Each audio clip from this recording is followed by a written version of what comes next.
¿Sí? Perfecto. Bueno, vamos a arrancar. Muchas gracias a la gente de Galvez por conectarse, son como el Sarmiento de las videoconferencias. Y a las localidades que se van a conectar después, bienvenidos a lo que es la primera videoconferencia de este tercer módulo. En este tercer módulo nos metimos con lo que es animación 3D. En realidad veníamos trabajando hasta acá, veníamos trabajando en todo lo que es 2D, o sea, trabajamos primero en lo que era imagen fija, imagen digital fija 2D, y después vimos secuencia de imágenes en movimiento, que es video, ¿no? Vimos video, y en este módulo aparecen dos cosas nuevas. Lo primero tiene que ver con la creación de los gráficos 3D y por otro lado la animación. ¿Qué es lo que tiene, digamos, de particular? ¿Qué es lo que diferencia algo que es 2D de algo 3D? En principio, lo primero que podemos decir tiene que ver con algo que seguramente ustedes me dirán, que aparece la profundidad. O sea, teníamos solamente altura y anchura y ahora tenemos también otra variable más que es la profundidad, que traducido es un eje más. O sea, el 3D se refiere a un tercer eje que es el eje Z por lo general, pero no es solamente eso. O sea, la diferencia no radica solamente eso, sino también radica en cómo se genera una imagen 3D. Mientras la imagen 2D nosotros la podíamos capturar de la realidad o la podíamos directamente dibujar con algún programa vectorial o con algún programa como el GIMP. En la imagen 3D absolutamente todo lo que tenemos en escena lo tenemos que crear.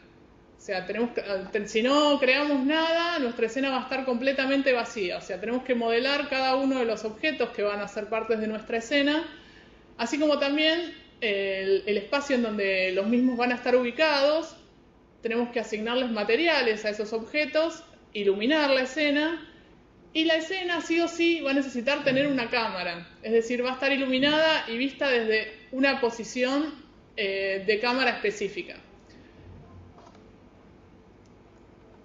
Bueno, acá tenemos también otro caso de otra imagen. Fíjense lo que es la imagen 2D y esto es la imagen 3D. Vamos a ver que el Blender, que es el software que estamos trabajando en este módulo, para que nosotros no nos encontremos con una escena completamente vacía, ya por defecto viene con tres objetos, que uno es un cubo. El cubo es una malla primitiva, es una de las mallas primitivas con las que viene el programa. Esto que está acá, que parece como un solcito, vamos a agarrar, es en realidad una luz, y lo que está acá, veo que hay como un delay entre mi computadora y lo que se ve allá, entonces me mareé un poco. Y lo que tenemos acá es una cámara, ¿sí? Para que vean esto que les estoy planteando, o sea, si nosotros no iluminamos nuestra escena, la escena se vería negra. Lo vamos a probar por apagar la luz. Yo estoy tocando acá algo que es bastante interesante, que no sé si lo están usando, que es el navegador de escenas, que nos permite, no sé si se ve, pero bueno, nos permite ocultar elementos dentro de la escena, cosa que es de mucha utilidad, ocultarlos de la escena de lo que es la vista 3D y ocultarlos del render, ¿sí? Yo, por ejemplo, puedo la lámpara solamente ocultarla del render, y ahora cuando tiro un render, esta escena que estaba iluminada ahora está toda oscura. O sea, el cubo aparece completamente negro porque no hay ninguna luz. O sea, yo necesito una luz para que los objetos se vean en escena.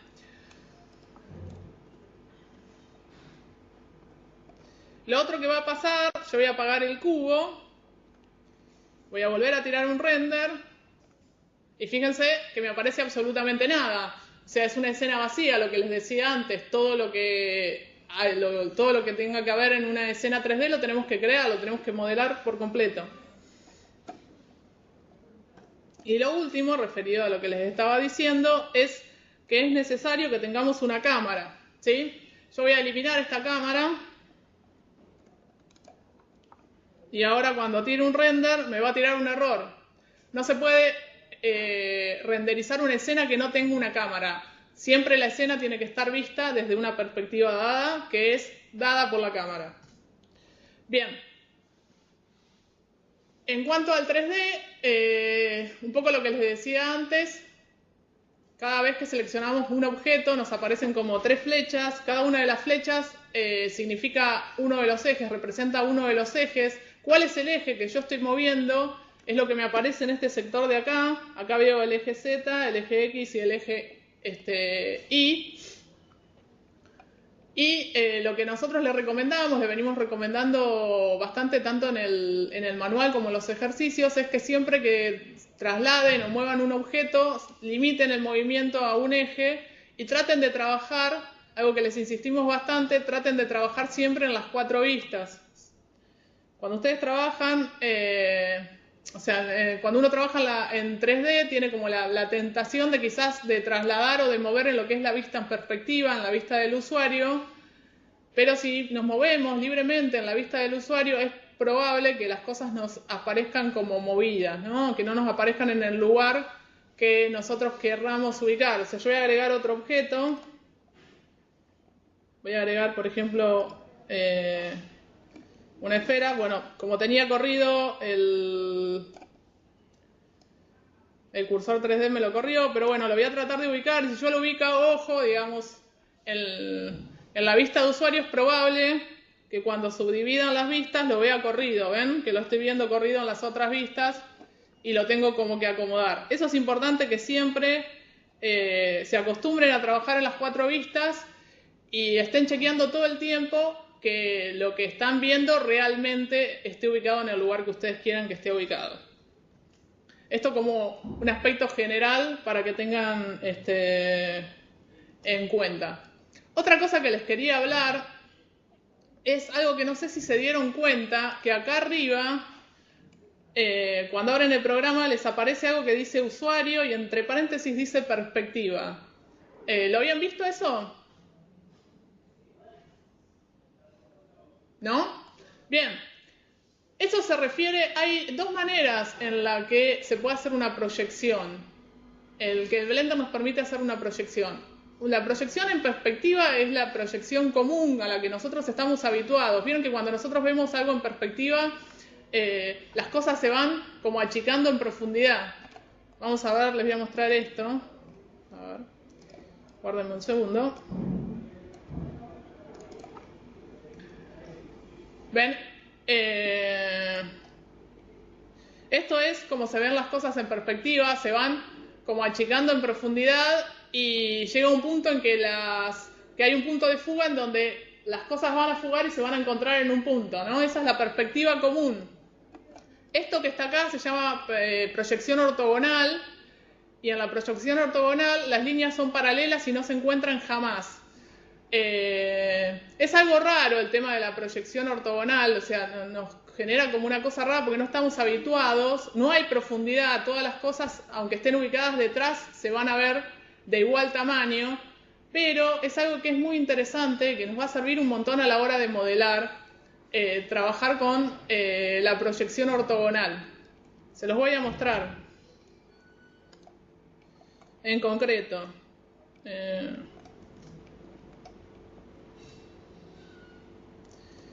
A ver por qué.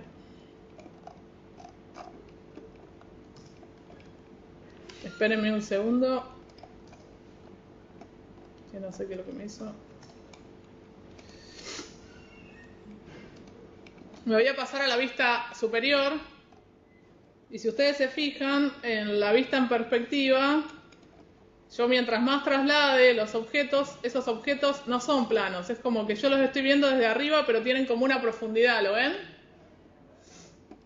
Si yo cambio, de acá voy a vista ortogonal, que puedo ir con el teclado numérico, puedo apretar 5 y lo cambio, deja de tener profundidad y aparece como plano. Eso a la hora de modelar me es mucho más cómodo. Me es mucho más cómodo modelar algo que lo puedo ver en las vistas plano y no perspectivado, que eso me empieza a confundir, esa perspectivación. ¿Se entiende?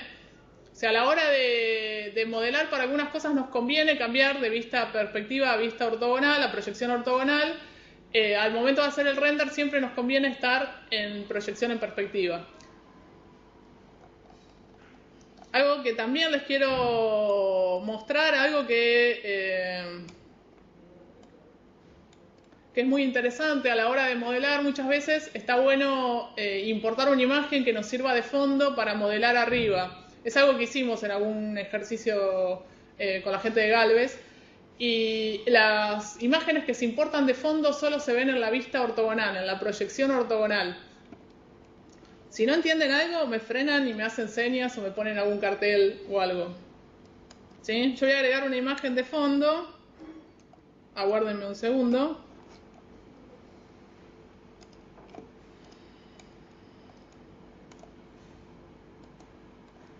¿Ven? Yo tengo esa imagen de fondo y yo, por ejemplo, podría modelar eso, podría modelar con la referencia de una imagen de fondo que no sale en el render, o sea, es algo que me ayuda a mí a modelar y está ahí. En la vista ortogonal lo tengo, pero si cambio, no me está funcionando esto, bueno, pero si cambio a la vista en perspectiva me desaparece.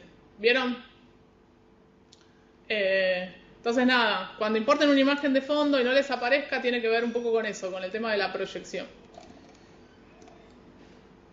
Bien. Por último, y para cerrar un poco los conceptos así como generales y cosas que queríamos que les quede claro con respecto a lo que es el entorno 3D, en realidad dos cosas. La primera, vamos a cambiar a la vista de cámara. Bueno. La primera es, si se fijan, ven que los objetos tienen como un centro de donde salen los ejes, ¿sí? ¿Ven eso? El centro de donde salen los ejes se conoce como pivote. Es el punto desde donde el objeto va a girar o transformarse, va a girar, escalar o moverse. Ese pivote muchas veces nos va a convenir cambiarlo de lugar y que esté en otro lugar, o sea, que el objeto rote desde otro lugar o escale desde otro lugar o se mueva desde otro lugar, ¿sí? Una manera de hacerlo es, ¿se acuerdan que se selecciona con el clic derecho y se ubica el cursor con el clic izquierdo, ¿sí? ¿Se acuerdan de eso? Bien, los veo como entrecortados, hay como una conexión entrecortada. Bueno, si yo por ejemplo quisiera que el pivote se moviera a esta posición del cubo, hago clic izquierdo acá en la punta del cubo, me ubica el cursor 3D ahí, y acá en definir origen, le pongo origen al cursor 3D. ¿Ven? Ahí cambió, directamente me cambió el origen a la ubicación del cursor. ¿Sí? Ahora si yo por ejemplo rotara, y voy a rotar en X, me está rotando desde ese punto, ¿lo ven? Desde donde estaba el cursor cuando antes rotaba, o si escalo, también fíjense que escala desde ese punto, ¿sí? Es muy importante esto de la ubicación del pivote. Es algo que a la hora de animar va a ser fundamental cuando hagamos animaciones de transformaciones básicas, ubicar el pivote en los objetos.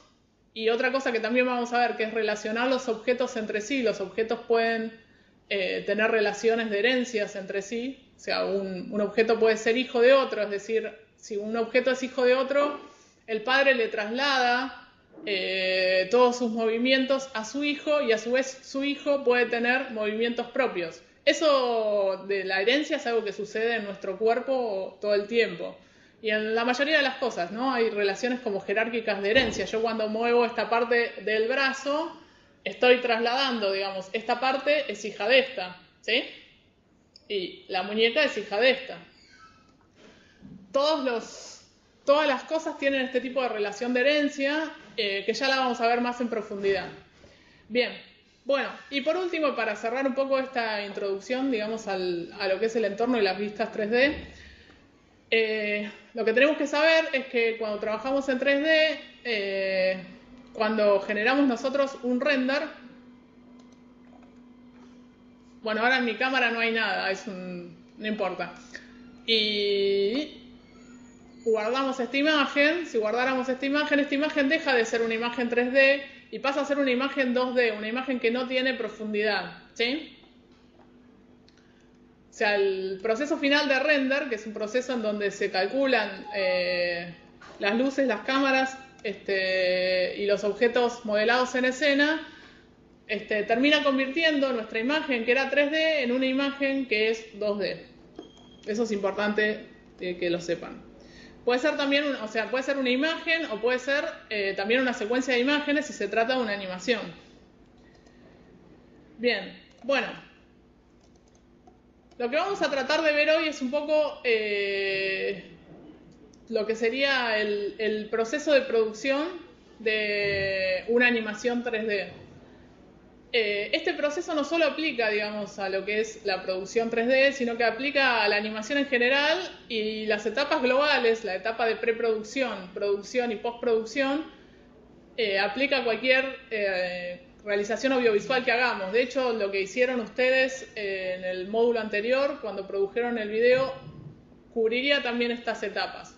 La primera etapa, que es la etapa de preproducción, es una etapa donde, partimos desde lo primero que es tener una idea sobre lo que queremos hacer. Esa idea se convierte en un guión y ese guión se convierte en un storyboard. Ya vamos a ver de qué es y de qué se trata.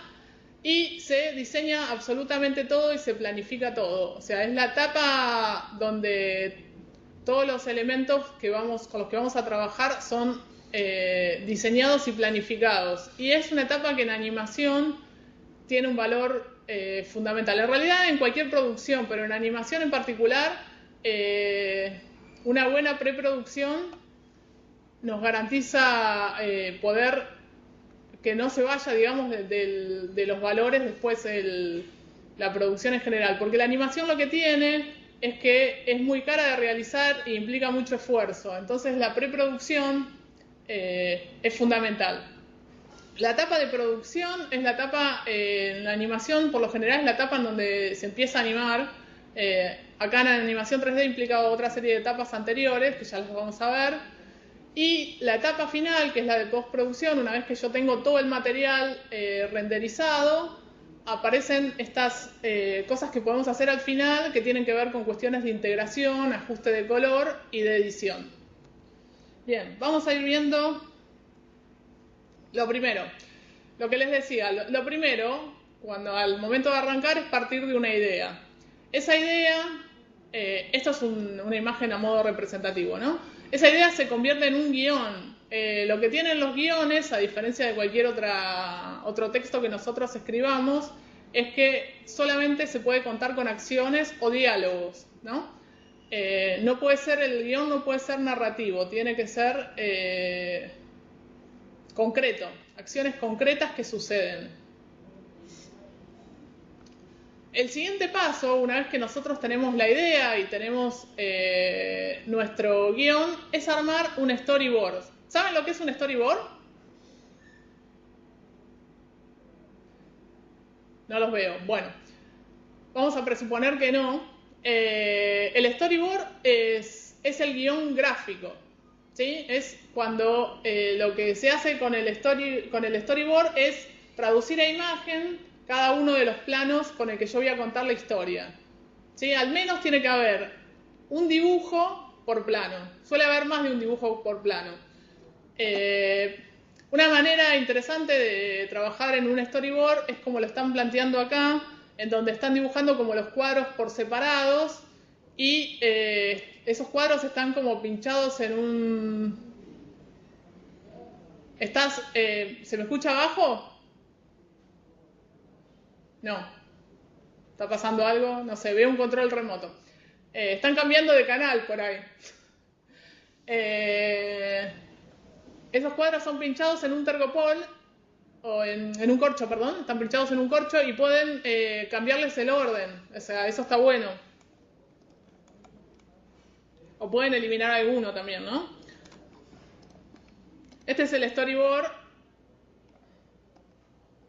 O sea, es una hoja del storyboard de mi villano favorito. Nada, como les decía, puede haber más de un dibujo por plano, en este caso lo hay, y debajo cuenta un poco la acción que sucede en cada plano. En el storyboard lo que es muy importante es que, por empezar, de que se entiende lo que sucede. Si no se entiende, es el momento de hacer algún tipo de modificación. O sea, es muy importante que se entienda. Y por empezar, tiene que tener idealmente la proporción del formato en el cual vamos a trabajar. O sea, si vamos a trabajar en un formato que, como los que vimos ya en el módulo anterior, un formato que va a ser 16:9, o sea, el formato que es como más rectangular, el storyboard debería tener ese aspecto, o sea, esa relación, o sea, debería ser más rectangular y no tan cuadrado. Si vamos a trabajar en el formato que nosotros trabajamos en el módulo anterior, que eran 720 por 576, ¿lo recuerdan? El formato PAL, ese formato es más cuadrado, entonces nuestro storyboard tendríamos que tratar de dibujarlo más cuadrado. ¿Para qué? Para que más o menos podamos ubicar, porque lo más importante acá es el encuadre.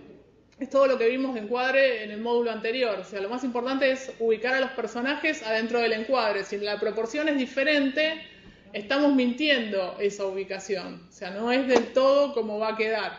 Entonces está bueno que el storyboard tenga el aspecto del formato en el cual vamos a trabajar. Otra cosa importante, digamos, a la hora de trabajar con el storyboard, es en el storyboard nosotros tenemos que marcar tanto la altura de cámara como la angulación y el tamaño de plano, ¿sí? No sé si recuerdan los movimientos de cámara que vimos en el módulo anterior, esto que es el paneo ya sea horizontal como vertical, el zoom hacia adelante o hacia atrás y el traveling hacia adelante o el traveling lateral. ¿Cómo se traduce esto en el storyboard? Bueno, si tenemos un paneo,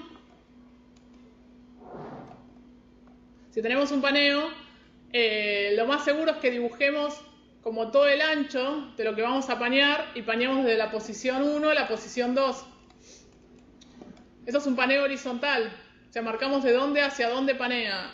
Y lo que tenemos acá es un paneo vertical, en donde también estaríamos marcando el paneo que es vertical. O sea, es importante marcar eso. También se marcan, esto es un paneo en diagonal, y acá tenemos un zoom in.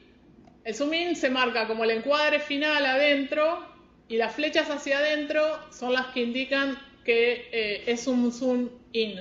Si fuese un zoom out, sería exactamente igual, nada más que las flechas, en lugar de ir hacia adentro, irían hacia afuera, ¿sí?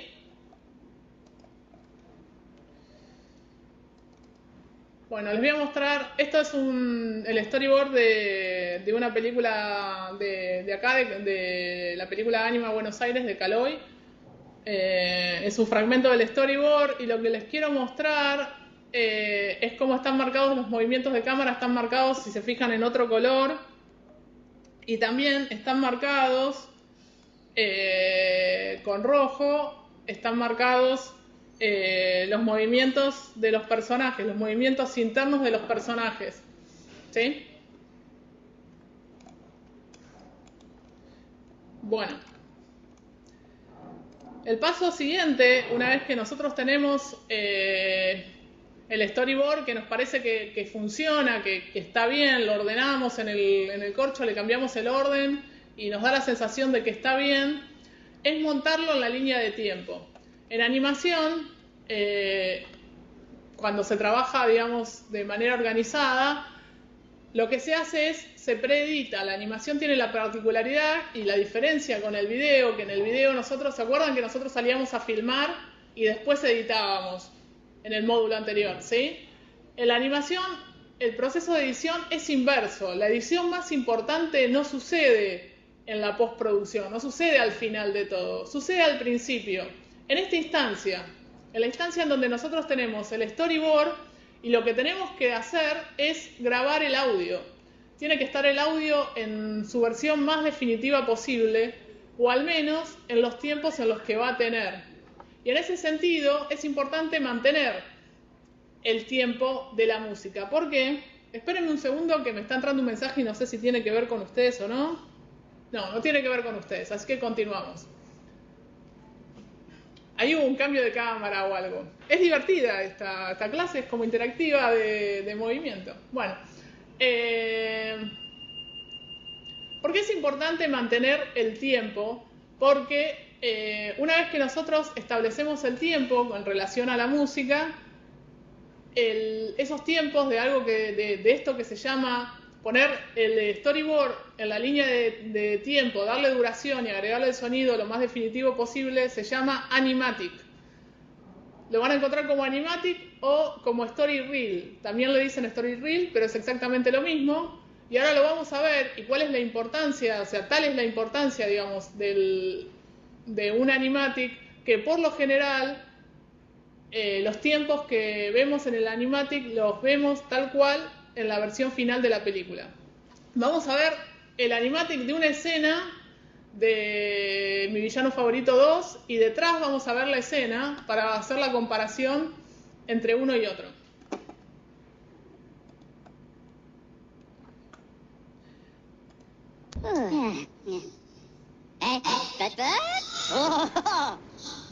Máquina. Una, dos.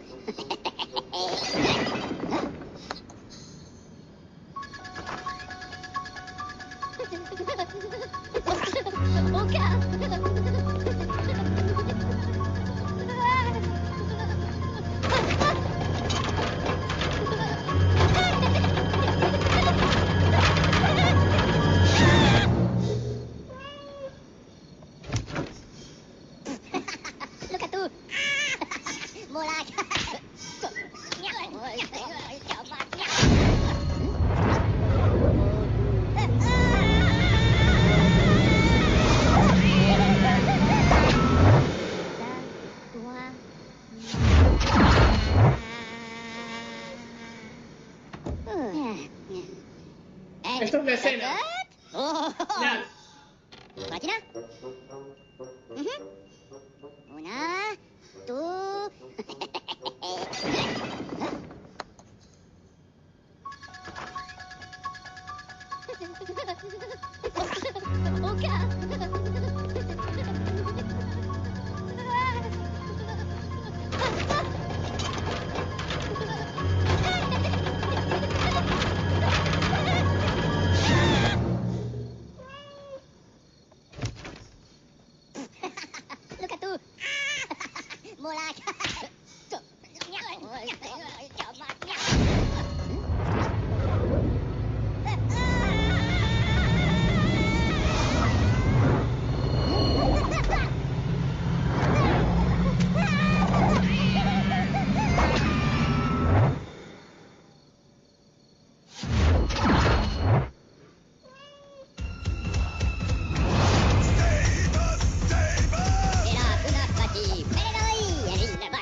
Bueno, si vieron la primera parte era el animatic de la escena.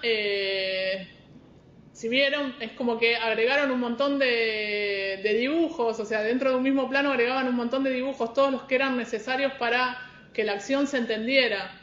Y esos dibujos estaban en perfecto sincro con el audio, nosotros entendíamos lo que pasaba a la perfección, nos faltaba la animación, pero lo que pasaba estaba a la perfección. Y el sonido era el sonido definitivo, o sea, el sonido que tiene la versión final de la película es el mismo que el que vimos en el animatic, ¿vieron?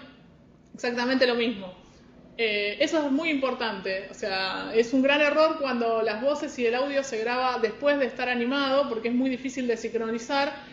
Y a su vez tener ya digamos, el storyboard en el tiempo nos permite desglosar cuánto es lo que tiene que durar cada toma, ver si eso funciona, si eso se entiende. Y en el caso de que tengamos algún sincro, ya sea de música o de voz, si tenemos un sincro labial, lo podemos desglosar y es muy importante. También cuando las voces son grabadas previamente a la animación, está muy bueno porque es un recurso más que tiene el animador, ver cómo el actor actuó esa voz. O sea, la grabación de la actuación del actor es un elemento que sirve un montón a la hora de animar. Bien. Una vez que nosotros tenemos el animatic ok, o sea, en realidad cuando se trabaja con el animatic hay un ida y vuelta entre el animatic y el storyboard. Es probable de que cuando pongamos esto en la línea de tiempo nos demos cuenta de que algo no funciona, de que algo requiere más tiempo, requiere más dibujos, o de que algo hay que eliminarlo. Entonces es un ida y vuelta con el storyboard, y el animatic es una herramienta que nos va a acompañar durante toda la producción de lo que estemos haciendo. Lo que se hace con el animatic es ir agregando las tomas en la versión que estén. Es decir, a medida que yo voy avanzando en la producción, voy exportando esas tomas en el estado en el que estén y las voy metiendo en el animatic y sigo viendo cómo funcionan en relación. Eso está buenísimo, es algo que ayuda un montón a darnos cuenta de si hay algo que tenemos que ajustar durante la producción, ¿sí? Bien, bueno. La etapa que sigue es la de dirección de arte. La dirección de arte es el momento en el cual se diseñan tanto los personajes como los escenarios, los fondos y algo que se conocen como props, que son los objetos con los que van a interactuar estos personajes. Esto es el arte de mi villano favorito. A ver, espérenme un segundo que tengo un poco de material para mostrarles de esto. Bueno, en mi villano favorito hay como bastantes ilustraciones de lo que se conocen como el arte conceptual. Una vez que los personajes están terminados de diseñar, se arma lo que se conoce como la hoja modelo del personaje. Hay varias hojas modelos, hay hojas modelos que son de expresiones y hojas modelos que son de proporciones relativas, es decir, el tamaño del personaje en relación al resto de los personajes y en relación también a los objetos en escena. Desde la parte de fondos también se diseña no solo el escenario en sí, sino también lo que se conoce como color key, es decir, los climas de color que va a tener cada escena.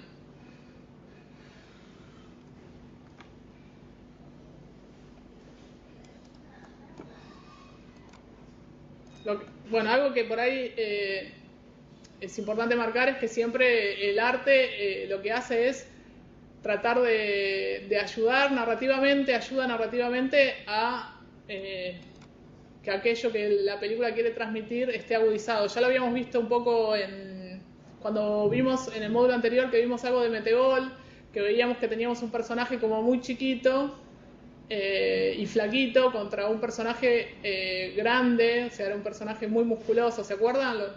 ¿Sí? Eso tiene que ver con el diseño, se diseña para agudizar eso.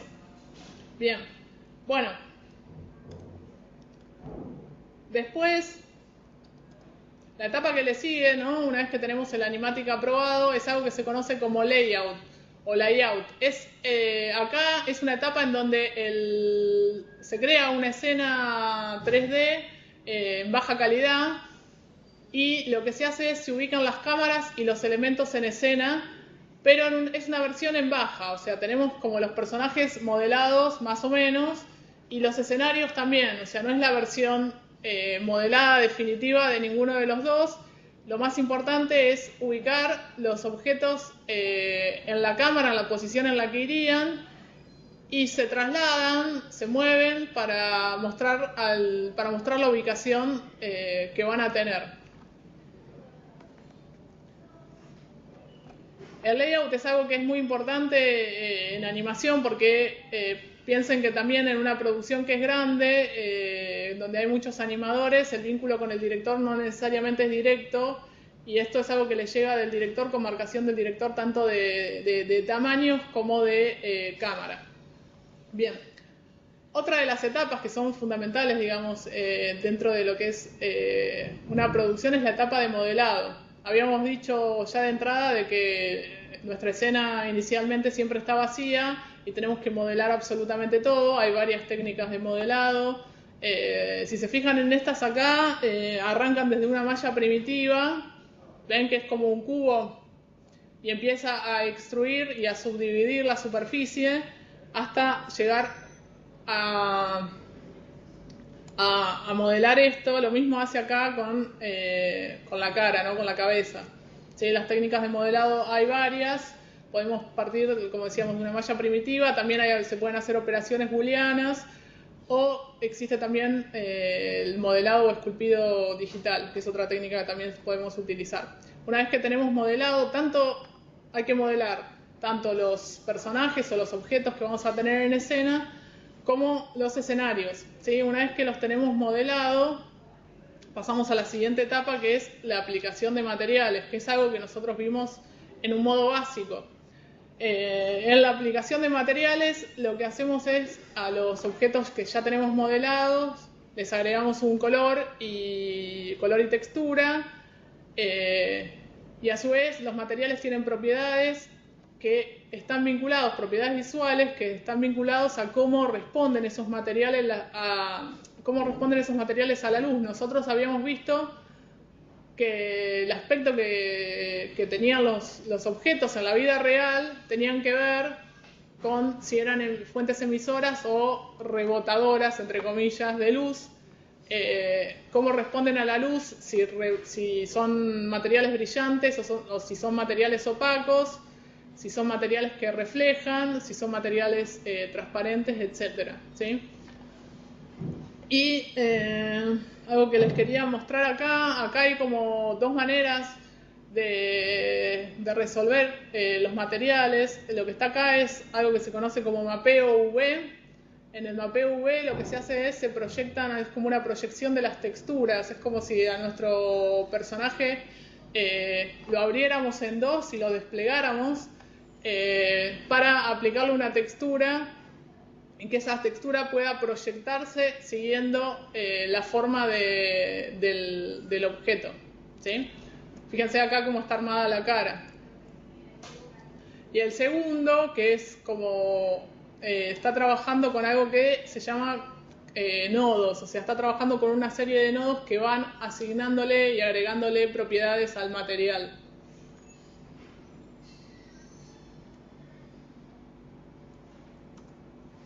Bien, a ver, aguárdenme.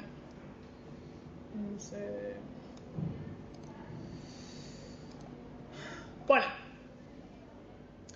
una vez que tenemos a nuestro personaje, esto es del lado del personaje, ¿no?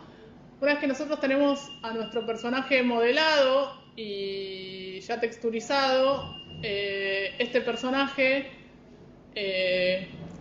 cae en lo que es el departamento de rigging. El departamento de rigging es el encargado de crear y diseñar los esqueletos que tienen los personajes, el esqueleto interno, el esqueleto de huesos que permite mover a los personajes, y siempre ese diseño del esqueleto tiene que ver con lo que el personaje tiene que hacer, ¿sí? Si hay algo, siempre se diseña pensando de que tenga la movilidad que el personaje requiera, ¿sí? No necesariamente tiene que responder a un esqueleto real.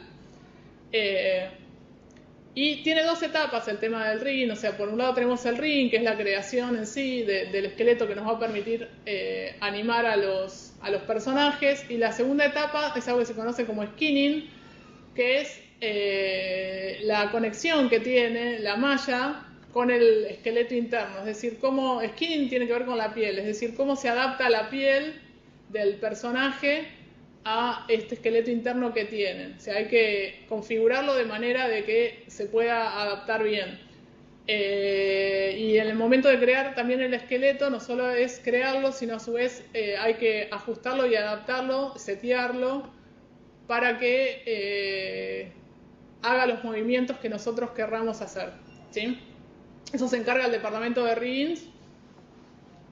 Nosotros vamos a ver como esto en modo global, y quizás en las clases presenciales del final podamos animar a algún personaje que esté rigueado, para que ustedes tengan la experiencia de poder animar un personaje que esté rigueado.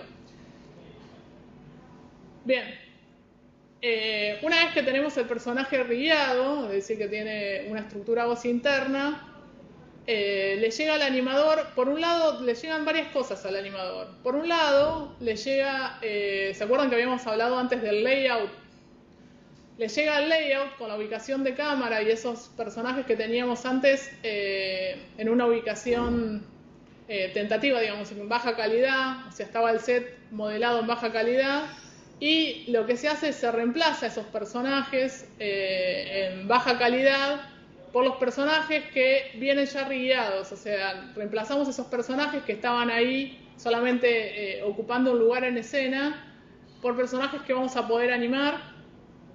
Y hay dos etapas dentro de la animación. Por un lado, se animan los personajes y después, en una etapa posterior, se hace lo que es la simulación tanto de pelos como si en el caso de que lo tuvieran, los personajes vieron que a veces tienen ropa, se simula también la ropa. ¿Qué es esto de la simulación?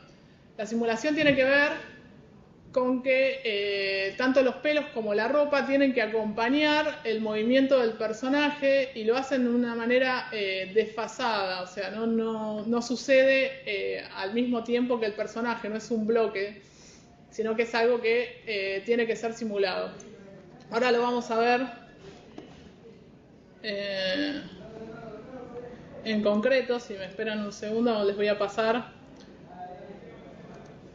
Les voy a pasar un fragmento. Esto es de Monster Inc., que estábamos viendo recién.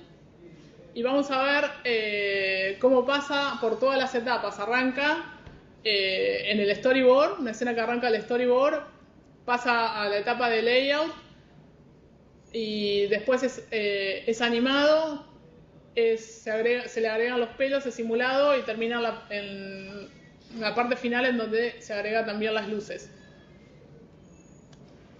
What you're going to see next is a progression of one shot as it goes story Bueno, reels, then to layout, esto animation, estamos final viendo. shaders, and lighting. We start with hand-drawn drawings. O sea, empieza, voy a bajar un poco el volumen para que podamos escuchar. Lo que yo les digo pues está en inglés. O sea, la primera parte es dibujar el storyboard. El story reel es lo que les decía yo antes del animatic, o sea, se pone el storyboard en el tiempo.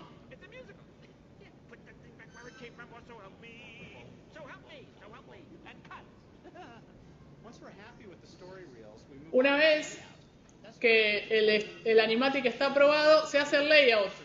¿Ven? Es como una escena limitada, digamos. O sea, están los personajes ubicados en el lugar y hacen, más o menos, se trasladan, digamos, los trasladan sin animarlos para que estén haciendo las cosas en los tiempos en los que los tienen que hacer.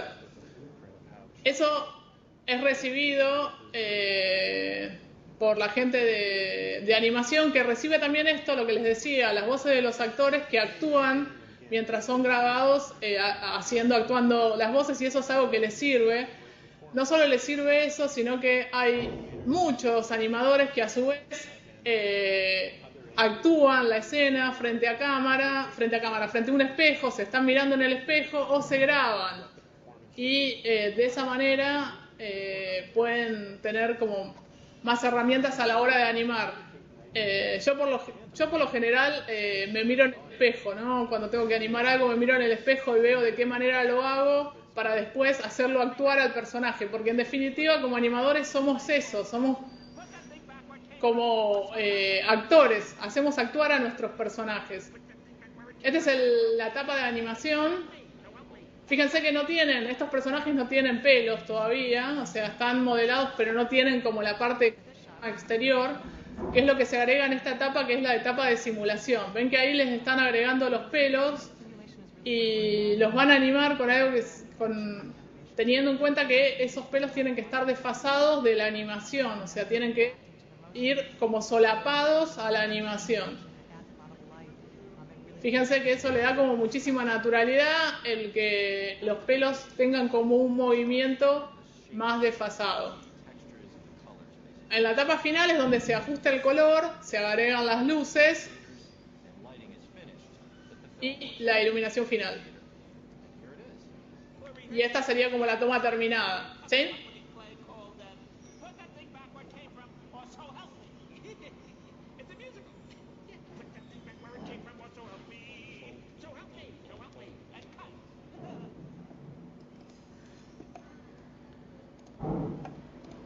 Bueno,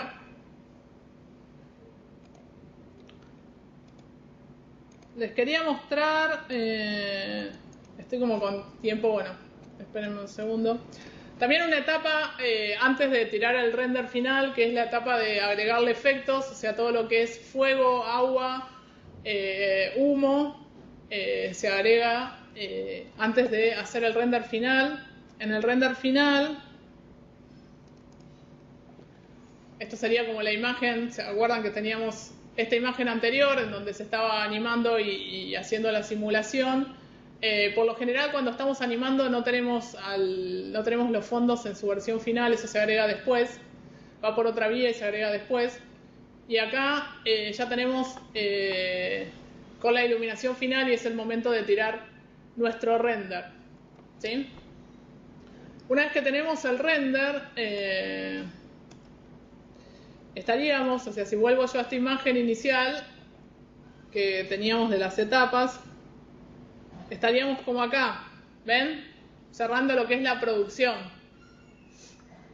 Nos queda toda esta parte que es de postproducción. La parte de composición es, podemos tener, por ejemplo, los personajes separados de los fondos y que vengan los personajes con transparencia por un lado y los fondos por el otro y los integremos. Eso se llama componer. También podemos llegar a duplicar algún personaje. Hay que componer y integrar, o sea, en el momento de componer también se vuelven a acomodar las cosas en el tamaño en el que tienen que ir, ¿sí? Según estaba indicado en la etapa de layout. Bueno, acá donde dice Motion Graphic es, por ejemplo, si agregamos títulos o algo por el estilo, eso es la etapa de Motion Graphic, y que es algo de 2D. El color de eso que dice corrección de color es como una etapa final en donde toda la película es ajustada en color y salimos como a lo que sería la imagen final. Les voy a pasar 2 videos ahora antes de cerrar. Yo me estoy apurando, no sé si ustedes están yendo o no, pero yo es como que agarré velocidad. Si algo no se entiende, frénenme, pónganme alguna imagen o algo de que no se entiende y me frenan. Les voy a mostrar 2 videos. El primero es de Ratatouille, es una escena que la van a ver, o sea, la van a ver del principio al final y va a ir pasando en el medio por las diferentes etapas de las que fuimos hablando. Esta es la primera, le voy a bajar un poco el volumen para poder hablar arriba. Esto es Story, en realidad sería Animatic, ¿no? Porque está con el audio, o sea que sería Animatic. Acá esto ya es layout. ¿Ven? Es una escena en 3D en baja calidad, pero está ubicada la cámara donde va, los personajes están en el tamaño en el que tienen que ir y los movimientos principales están marcados. Esto se llama Blocking Animation. Voy a un poco para explicarles lo que es. El Blocking Animation es lo que se hace es, se animan primero los cuadros clave, los movimientos claves de la animación y después se hacen los cuadros intermedios. O sea, los cuadros más importantes son animados en esta etapa de la animación y se prueban los tiempos, a ver si funcionan en esos tiempos, esos cuadros clave funcionan, se prueban si funcionan y si funcionan, se hacen los intermedios. ¿Sí?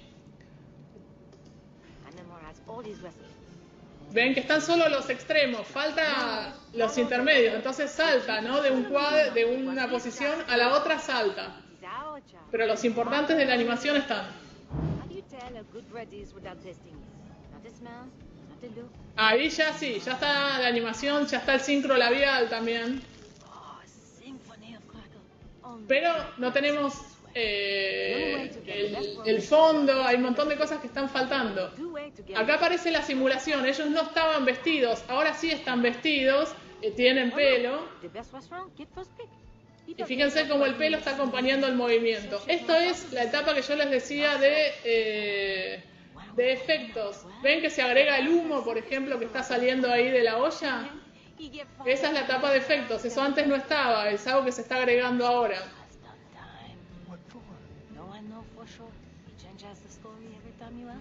I defrauded a major corporation. Y la etapa de iluminación. O sea, ya acá aparece la escena que está iluminada. Created a hole in the ozone of Ravigno. I killed a man with this stuff.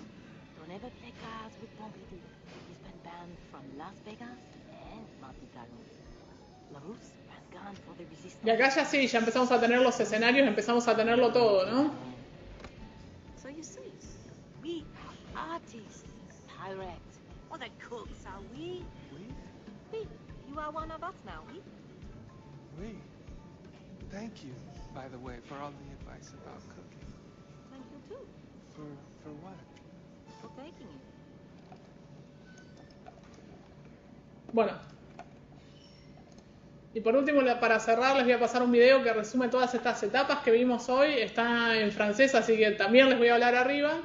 Y con eso nos vamos despidiendo.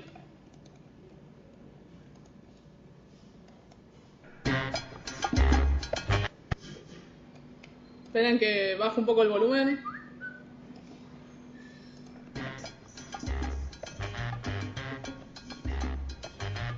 La primera parte es la creación, o sea, lo primero es escribir la historia. Ahí escribe la historia, ¿no? Va rápido, ¿eh?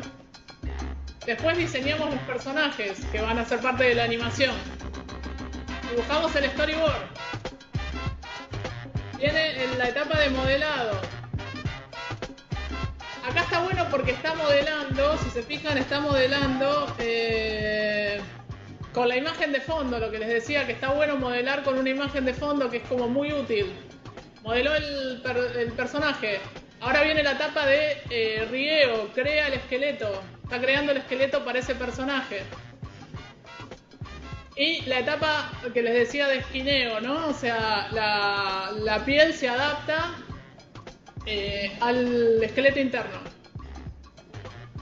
Acá está asignándoles materiales. Esto lo está haciendo con una técnica de pintura.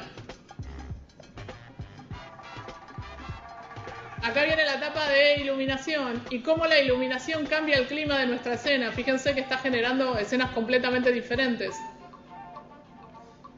Y por último, está animando, o sea, la etapa más importante que es la animación en donde se le da vida al personaje. Fíjense cómo lo mueve con facilidad, pues ese personaje está rigueado, o sea, tiene un esqueleto interno que lo permite moverlo.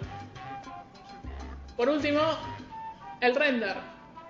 El render es cuando se transforma la imagen en la que nosotros veníamos trabajando en la imagen definitiva. Y esta imagen que era 3D pasa a ser una imagen 2D. Y acá es lo que les decía antes del tema de la composición. En la composición uno puede tener ciertas partes separadas, cambiar el encuadre, entre otras cosas, y ajustar cosas de color y agregar efectos y demás. Y este es el resultado de la animación terminada.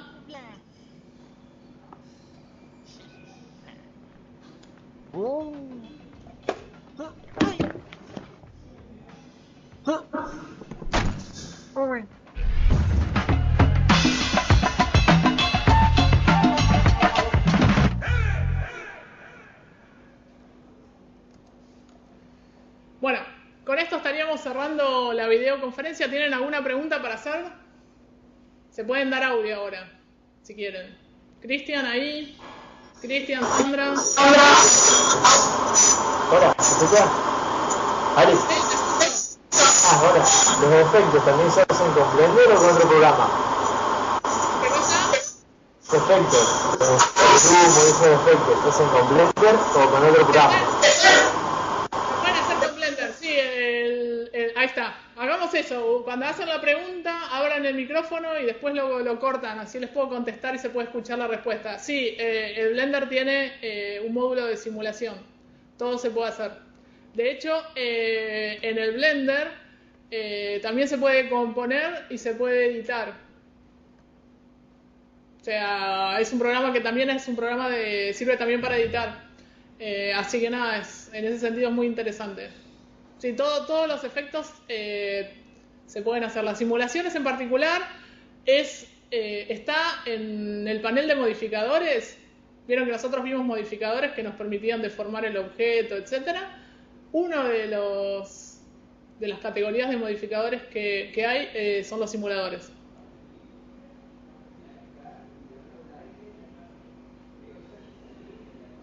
los escucho para otras preguntas que quieran hacer.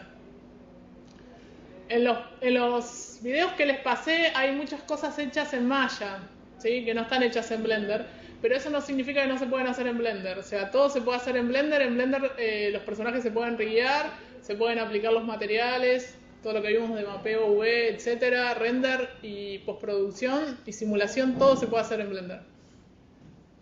Y efectos. En realidad vos no me estabas preguntando por simulación, me estabas preguntando por efectos. Cuando modelamos y para modelar en capa, después me pasás un PDF o algo porque me lo expliqué con eso. No te entendí la pregunta, de vuelta. Para modelar, empecé a modelar una cosita y empecé a practicar lo de las capas, para hacer, por ejemplo, una pierna en una capa, otra parte en otra capa. Y después me encontré el gobierno de las capas individuales.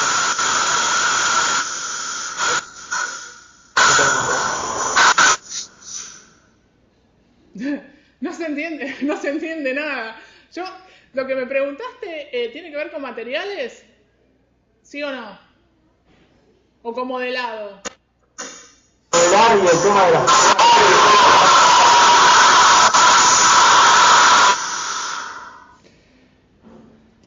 Estás preguntando por algo que tiene que ver, está vinculado con capas. ¿Trabajar, modelar con capas? ¿Eso preguntaste? Sí. Es algo que no lo vimos nosotros, pero el Blender tiene capas. No sé si es esto lo que estás preguntando, pero bueno, si no es esto, ahí va y se los voy a mostrar a todos, ya que estamos. Las capas es algo que Blender tiene y que está todo el tiempo a nuestra vista. Nosotros no lo vemos porque no sabemos para qué sirve, pero está. Aguarden que mi máquina va a tardar en arrancar el Blender, ¿no? Me parece. Si no es que se colgó. Bueno. Mientras tanto les voy diciendo que sí, que en realidad trabajar en capas es algo que es muy muy útil, de la misma manera que es muy útil tener muy ordenado el panel de escenas. Vieron que yo les mostré en el panel de escenas que apagabas o prendías objetos y que a su vez algunos objetos los podías ocultar del render, y también a la hora de modelar y sobre todo de animar hay cosas que te estorban para moverlas y las puedes apagar del render o apagar de la vista 3D para que no te estén molestando. Lo que vos me decís, el tema de las capas es algo que está acá abajo. ¿Se ve? Ven, yo acá estoy en una capa y acá estoy en otra. Bueno, tengo todas estas capas para poner objetos y después puedo elegir si en el render exporto todas las capas o solo uso algunas.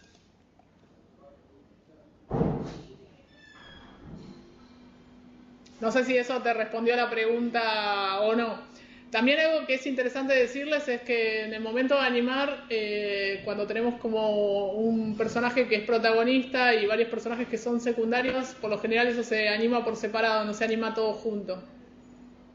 Sí, y lo más seguro es que a su vez se subdivida, digamos, que tengamos a los animadores senior, a los animadores que más experiencia tengan, animando a los personajes principales, y a los secundarios haya otro equipo que esté animando a los personajes secundarios, que inclusive algunos se trabajan como si fuesen multitudes, ¿no? Depende de lo que se requiera o lo que sea. Si te interesa el tema de las capas, les escribo material de eso. ¿Te parece, Cristian? ¿Sí?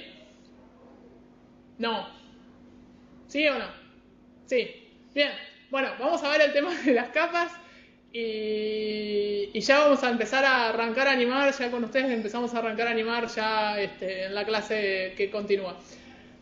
Bueno, para todos los que nos están viendo a distancia, les agradecemos que le estén reproduciendo el video. Cuando este video finalmente sea subido a la plataforma, a la gente de Galvez nuevamente gracias por haberse conectado y por la paciencia que nos tienen siempre. Chau, nos volvemos a ver el lunes que viene.